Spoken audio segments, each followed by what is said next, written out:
masalah balur membalur nih, kayak tadi saya lagi tanya, itu kan tadi kalau katanya kencur ini bisa untuk mengurangi nyeri sendi. Ini fakta atau mitos, Dok? Ya, ini fakta. Fakta? Iya.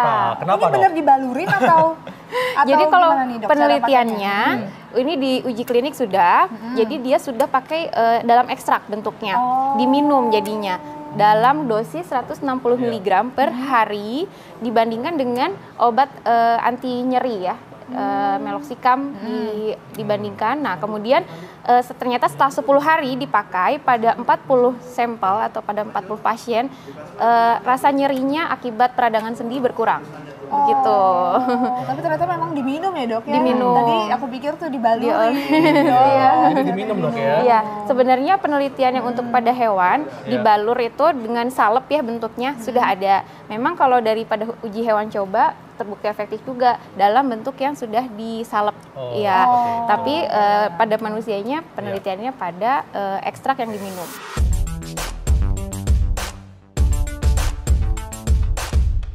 Selanjutnya nih, Dok, ada juga mitos fakta yang beredar di masyarakat bahwa minum air rendaman ketumbar itu secara rutin dapat meringankan nyeri sendi. Fakta atau mitos, Dokter? Itu juga fakta ya.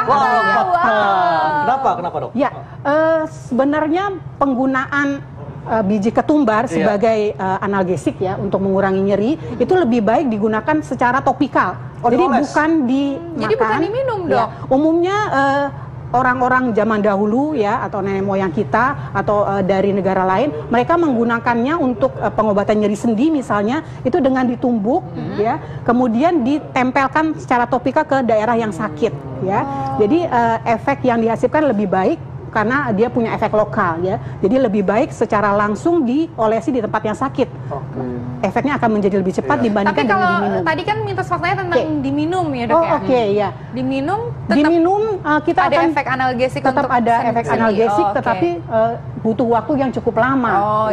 Disarankan dengan menggunakan secara topikal. Jadi memang sebaiknya dikonsumsi, diminum, atau kalau andaikan untuk sendi tadi bisa untuk dioleskan, Dok ya? Betul ya. Iya.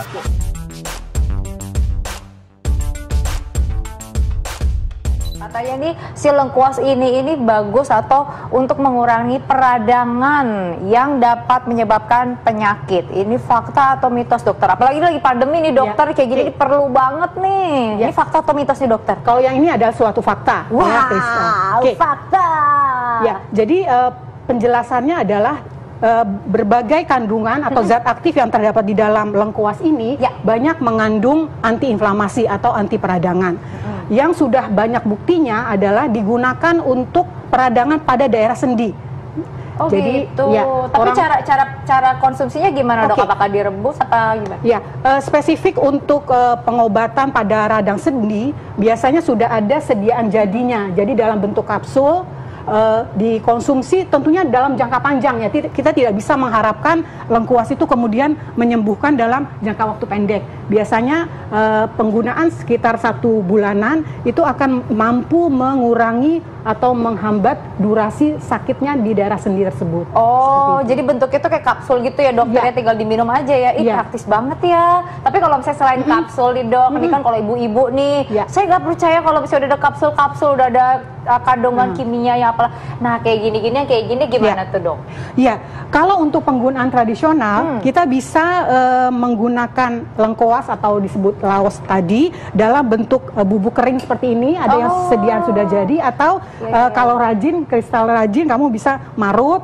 Kemudian biasanya ini hasil parutannya seperti ini.